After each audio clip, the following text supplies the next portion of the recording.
dans les incroyables aventures du Cap-Tigre. Quel peut être le point commun entre rouler sur des cailloux, rouler sous des cailloux et rouler sur des cailloux mais sous une cascade? Eh ben c'est ce que je vous propose de découvrir. Aujourd'hui je mets le cap sur l'inconnu, direction l'aventure, pour un endroit absolument grandiose. J'en entends parler depuis des années mais je n'y ai jamais mis les roues. Et c'est même pas à l'autre bout du monde, c'est à seulement 20 km de la maison, rendez-vous compte. Il est grand temps que je redresse ce tort. Oh, ça mouille, bordel! Ouais, on va prendre le VTTFC. Hein.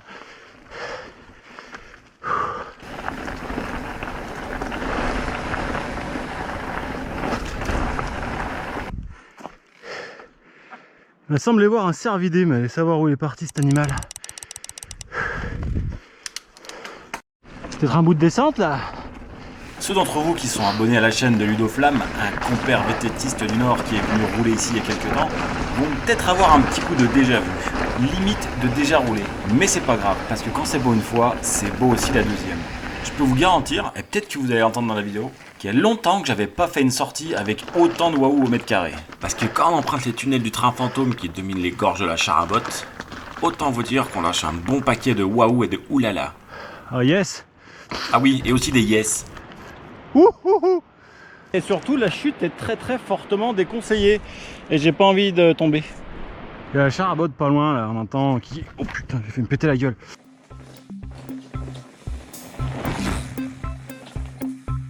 Si vous êtes un aficionados de cette chaîne, vous savez que je suis plutôt un amateur de chemin descendant qu'on pourrait classer dans la catégorie enduro. Or, aujourd'hui, pas d'enduro, mais un chemin typé XC, une boucle d'environ 16 km pour 500 de plus en suivant le balisage de VTTFC. Et quand c'est balisé, c'est vachement pratique. Voilà le prototype même de la sortie After Taf qui va super bien pour recharger ses batteries. Les paysages sont grandioses, les températures pile poil dans la tranche idéale pour rouler, et même si la pente n'est pas démentielle, on a quand même quelques descentes bien sympathiques, et surtout, des flaques de boue séchées, qui vont divertir votre serviteur un bon petit moment. Ça c'est rigolo.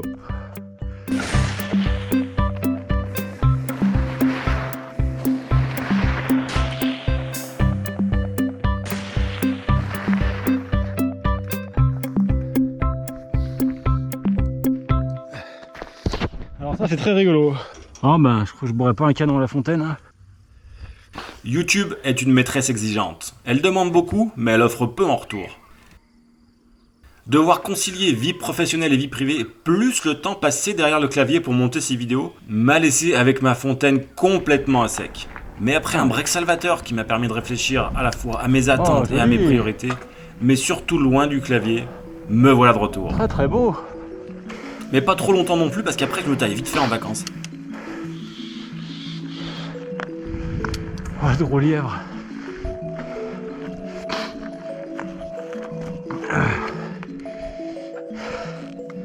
C'est incroyable, hein, c'est à 10 bornes de chez moi, je suis jamais venu ici. Merci Udo de m'avoir fait découvrir ce coin, hein. Toi t'as fait peut-être 600-700 bornes pour venir. Moi j'en ai fait 10. Et je pense qu'on s'est émerveillé de la même manière en voyant ça. Parce que c'est drôlement beau, super joli vraiment, très beau.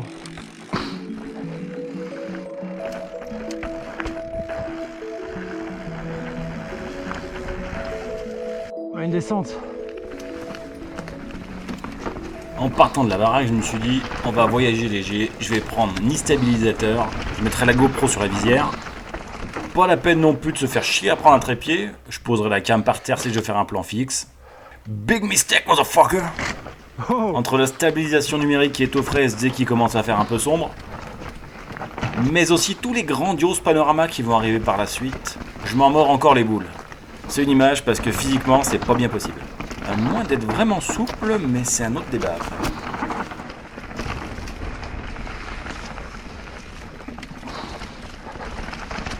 Depuis le temps que je vous dis que la stabilisation mécanique est 10 fois meilleure que la stabilisation numérique.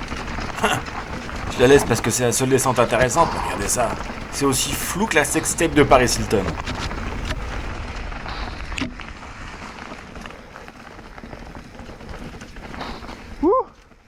La roue qui se dérobe.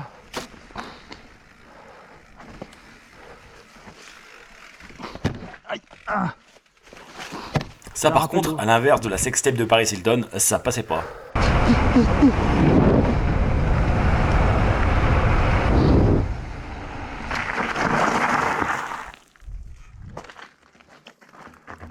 Il y avait un beau single là, mais apparemment il est interdit à la circulation. Préservez votre vie. Bon, on ne va pas le faire. On va faire celui-là.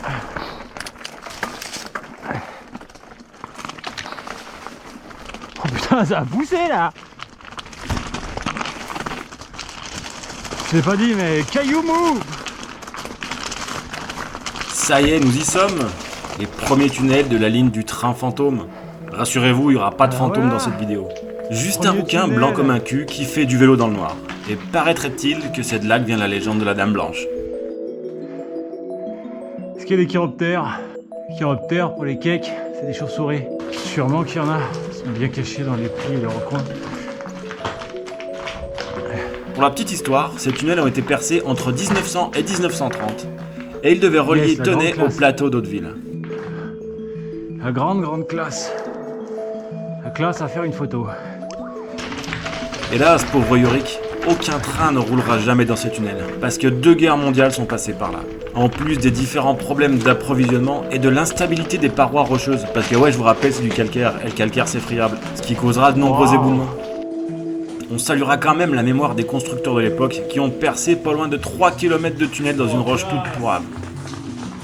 D'ailleurs, le dernier tunnel à lui seul fait plus de 550 mètres de long. Ça fout un peu de miquette. Et le pédaler dans le noir alors qu'il monte un peu et que par terre c'est du caillou mou, ça n'a pas été une mince affaire. C'est bien ouf, franchement c'est dingo. Ah, je découvre ça que maintenant, merci Ludo. Hein. Il doit y avoir de la pipistrelle là-dedans, n'en plus finir. Ça va faire une colonne. Tout le calcaire qui est dans l'eau se dépose et wow, c'est dingue, c'est incroyable. Une concrétion, il y en a une autre là de concrétion. Ouais, c'est dingue. Avec la flotte qui s'écoule, ça a pas l'air super simple parce qu'il y a des gros morceaux qui se pètent la gueule.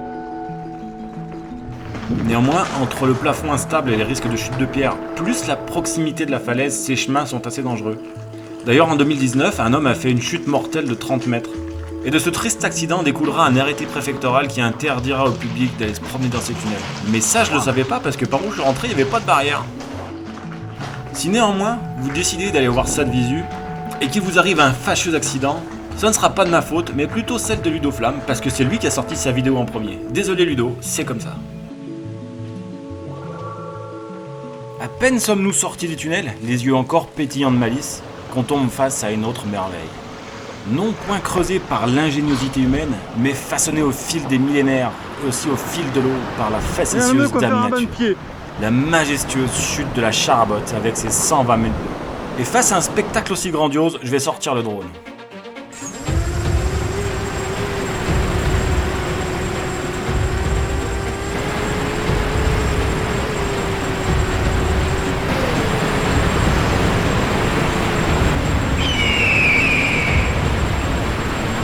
On arrête de jouer avec l'eau, ça coûte cher. Bon Dieu, ce que j'aurais aimé avoir un drone. Mais c'est pas que ce que YouTube me donne que je vais réussir à me payer quelque chose. Non de Dieu, je vais être bon pour le bain de pied là. Ah, et merde. C'était tellement prévisible. Bon, alors d'en haut on la voit pas très bien. Mais il existe aussi un petit chemin, seulement connu par les chamois et quelques initiés. On va pas tomber là. Et ce petit chemin nous amène au plus près de la majestueuse cataracte. Il permet même de passer derrière. Et j'avais pas fait ça depuis que je suis allé en Islande. Oui, alors je plaide coupable. Entre le truc de l'étalonnage, la citation de Hamlet, et le fait que je dise que je suis allé en Islande, je me la pète grave. Mais qu'est-ce que vous voulez? Le capitaine est quelqu'un de cultivé, raffiné et cosmopolite. Mais faut quand même avouer que c'est majestueux et impressionnant. C'est tellement vert qu'on se croirait en Tanzanie. En tout cas, c'est comme ça que je l'imagine parce que j'y suis jamais allé. Même si ce qu'on voit là, c'est qu'un petit morceau de la chute, est-ce que vous arrivez à spotter le capitaine?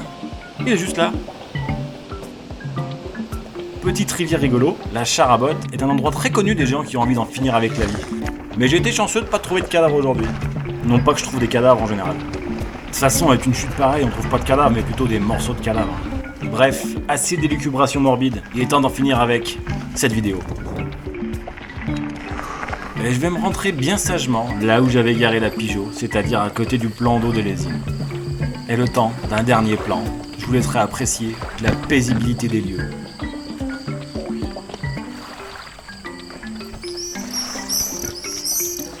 Ciao bye les potes, plus que jamais mouchez-vous dans votre coude et on se retrouve très vite sur le vélo. Et pour les 2-3 chanceux qui sont en vacances, profitez-en bien.